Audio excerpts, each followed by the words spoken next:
வாங்கப்பா. இப்போ நீங்கள் பார்க்கறது ரெயின் லில்லி, மழை லில்லி. இது எப்படி இருக்குன்னு பாருங்க.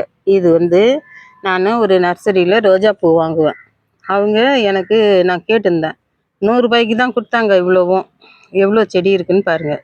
எல்லாத்தையும் ரூ. 100 கொடுத்தாங்க. ஏன்னா என்ன அப்படின்னா தனித்தனியாக கலரை பிரித்து கொடுக்காம எல்லாத்தையும் ஒன்றாவே கொட்டி கொடுத்துட்டாங்க.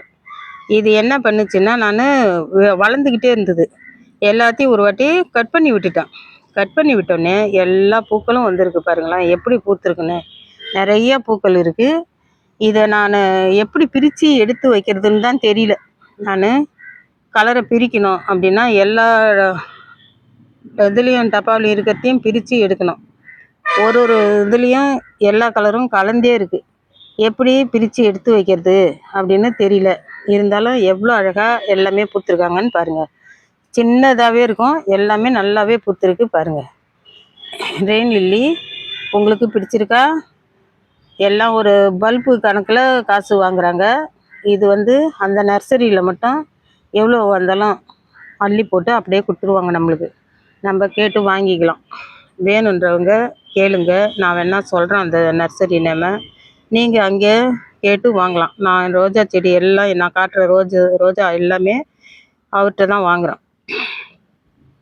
கேட்டால் நல்லா கொடுப்பாங்க. பாருங்கள் எப்படி இருக்குன்னு. பிடிச்சிருக்கா? பிடிச்சிருந்தா லைக் பண்ணுங்கள், ஷேர் பண்ணுங்கள், கமெண்ட் பண்ணுங்கள், சப்ஸ்கிரைப் பண்ணி வைங்க.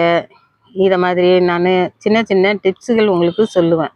இது எங்கே கிடைக்கும், எப்படி வாங்கலான்னு சொல்கிறேன். நான் உங்களுக்கு தேவைப்பட்டால் என்கிட்ட கமெண்டில் கேளுங்க. நான் அவருடைய அட்ரஸை உங்களுக்கு தரேன். நீங்களும் கேட்டு வாங்கிக்கிங்க. அதேமாரி ரோஜா செடியும் என்கிட்ட எல்லா வெரைட்டியான ரோஸும் இருக்குது.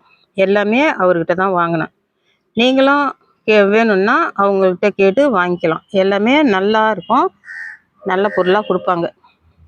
நல்ல செடிகளாக தான் வரும், எதுவுமே பிழையே ஆகாது. அவங்க வாங்குகிற செடி ஒன்று கூட சாகாது, நல்லாயிருக்கும். நம்மளுக்கு கொரியர் காஸ்ட்டு தான் கொஞ்சம் அதிகமாகும். ஏன்னா 6 செடி போட்டால் தான் ஒரு பார்சலே நம்மளுக்கு போடுவாங்க. நம்ம போட்டு நம்ம இருக்கிற இடத்துக்கு ஏற்ற மாதிரி கொரியர் வாங்குவாங்க. நான் ஆனால் ஓப்பன் பாக்ஸில் தான் வாங்குவேன். எதையும் மண்ணை ரிமூவ் பண்ணிவிட்டு கொடுக்க சொல்லி வாங்க மாட்டான். ஏன்னா அந்த மண்ணோடு வந்தால் தான் செடி நம்மளுக்கு அப்படியே பார்க்குற மாதிரியே வந்து சேருங்க. நம்ம எடுத்துகிட்டு நம்ம மண் கலவை போட்டு நம்ம நட்டுக்கலாம். எப்படி இருக்குன்னு பாருங்கள். பிடிச்சிருக்கா? பிடிச்சிருந்தா நீங்களும் இதே மாதிரி வாங்கி உங்கள் வீட்லேயும் வளங்க.